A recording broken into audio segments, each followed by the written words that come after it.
Hello, everyone. My name is Robin Shaw, and I'm here today with a very special guest, my dear friend Stephen. He's also my personal hero. Hello, Stephen. Hey, Robin. Can you tell us a little bit about yourself? I am 33 and I am deaf.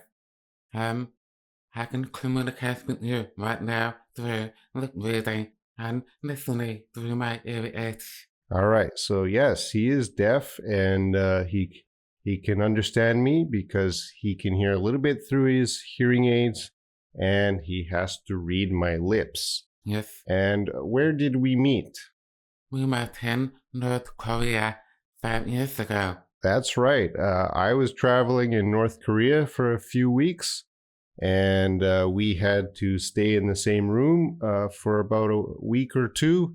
And we met each other, and I was very surprised because he was traveling alone in North Korea. And well, just to be in North Korea is, such Yes, an adventure. But he was there alone. He didn't need anybody's help, and he yeah. is he's quite an independent person. There were a lot of misconceptions about deaf people. A lot of people believe that deaf people cannot do much, but I'm a good example of why that is so wrong. Hmm. Why don't you tell us about your childhood? Like, how did you learn English? Um, it started with the step school, so with other children who are also deaf. We learn English through the hands, so it's not sign language, but a representation of English with the hands.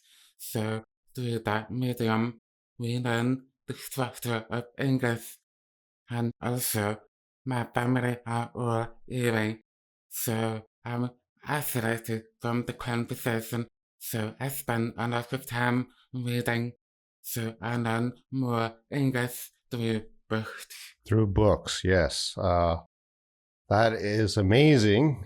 You must have read a lot of books. A lot, A yes. lot of books. Uh, and as I said, he said we met in North Korea. He loves to travel. I do. So, how many countries and territories have you been to? I've been to now over 90. Over 90, yes. I have not traveled that much, and I don't think many of you have traveled that much. So he is amazing. He can travel the world alone, no problem. There's no problem. Um, can you tell us what kind of problems you may have when traveling? Um, I have been to a lot of poor countries, and in poor countries, a lot of people cannot read and write.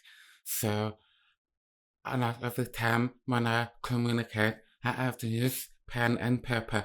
So, when I go up to someone in a poor country to ask for something, I write it down, but they cannot read it.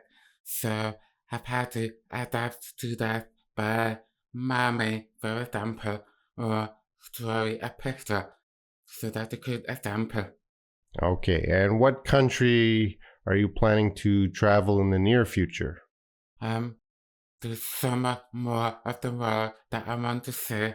I'm thinking of going to Mongolia, which is very beautiful. Yes, yes. All right. You have been, I've been to Mongolia. It is yes, very beautiful. And yes, we have traveled after we met in North Korea. We have traveled to other countries. We've traveled to Sri Lanka and Maldives together. yes, And in the future, we will travel to more countries.